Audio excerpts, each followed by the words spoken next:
തമിഴ്നാട് ശിവഗംഗയിൽ മോഷണക്കേസിൽ കസ്റ്റഡിയിൽ എടുത്ത യുവാവ് മരിച്ചു. മണപ്പുറം ക്ഷേത്രത്തിലെ താൽക്കാലിക ജീവനക്കാരൻ ബി അജിത് കുമാറാണ് മരിച്ചത്. മധുര സ്വദേശിയായ യുവതിയുടെ കാറിൽ നിന്ന് 9.5 പവൻ സ്വർണ്ണാഭരണങ്ങൾ മോഷണം പോയെന്ന കേസിലാണ് കസ്റ്റഡിയിലെടുത്തത്.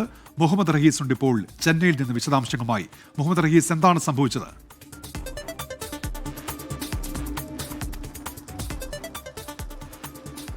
ഉന്മേഷ്, ഈ മധുര സ്വദേശി നൽകിയ പരാതിയിൽ, ഇവരുടെ പേര് നികിത എന്നാണ്, ഇവർ നൽകിയ പരാതിയിലായിരുന്നു ഈ അജിത് കുമാറിനെ പോലീസ് ആദ്യം കസ്റ്റഡിയിലെടുക്കുന്നത്. വെള്ളിയാഴ്ചയാണ് ആദ്യം പോലീസ്, മടപ്പുറം ക്ഷേത്രത്തിലെ താൽക്കാലിക ജീവനക്കാരനാണ് ഇദ്ദേഹം. അപ്പോൾ അതിൻ്റെ ഭാഗമായിട്ടാണ് തിരുപ്പുവനം പോലീസ് ഇവരെ കസ്റ്റഡിയിലെടുക്കുന്നത്. അങ്ങനെ ഇവരുടെ പ്രധാനപ്പെട്ട പരാതി, ഇവരുടെ കാറിൽ നിന്നും 9.5 പവൻ സ്വർണം ഇയാൾ കവർന്നു എന്നുള്ളതാണ്. കാരണം ഇയാൾ ക്ഷേത്ര ജീവനക്കാരനാണ്, ഇയാളുടെ കയ്യിലാണ് കാർ പാർക്ക് ചെയ്യാനായി ഏൽപ്പിച്ചത്. അപ്പോൾ തിരിച്ചു വന്ന് കാറിൽ നോക്കുമ്പോൾ സ്വർണ്ണമില്ല എന്നുള്ള പരാതിന്മേലാണ് പോലീസ് ഇയാളെ ആദ്യം കസ്റ്റഡിയിലെടുക്കുന്നത്. അങ്ങനെ വെള്ളിയാഴ്ച ചോദ്യം ചെയ്തതിൽ നിന്നും അജിത് കുമാർ താൻ ഈ സ്വർണം എടുത്തിട്ടില്ല എന്നുള്ളത് പോലീസിനോട് വ്യക്തമാക്കി. അതിനുശേഷം അയാളെ പറഞ്ഞുവിടുകയായിരുന്നു. പക്ഷേ ഇന്നലെയോടുകൂടി പോലീസ് വീണ്ടും ഇയാളെ കസ്റ്റഡിയിലെടുത്തു.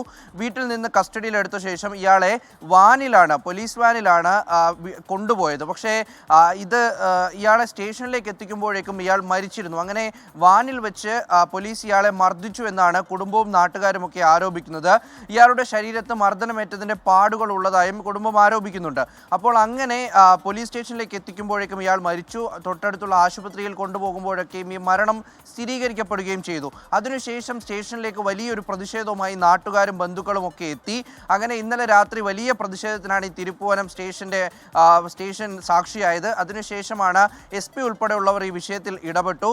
ഈ സംഘത്തിലുണ്ടായിരുന്ന 6 പോലീസുകാരെയും ഇപ്പോൾ സസ്പെൻഡ് ചെയ്തിട്ടുണ്ട്.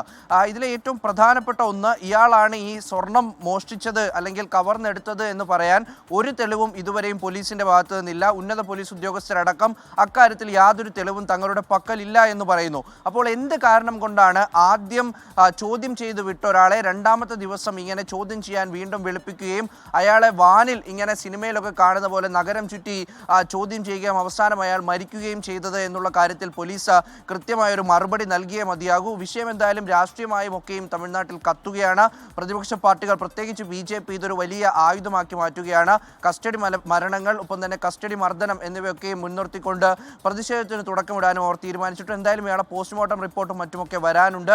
എത്തരത്തിലാണ് മർദ്ദനമേറ്റതെന്നും എന്താണ് മരണ കാരണമെന്നും ഇനിയെ വ്യക്തമാവുകയുള്ളൂ. ഉന്മേഷ്. ശരി, മുഹമ്മദ് റഹീസാണ് ചെന്നൈയിൽ നിന്ന് വിവരങ്ങൾ നൽകിയത്.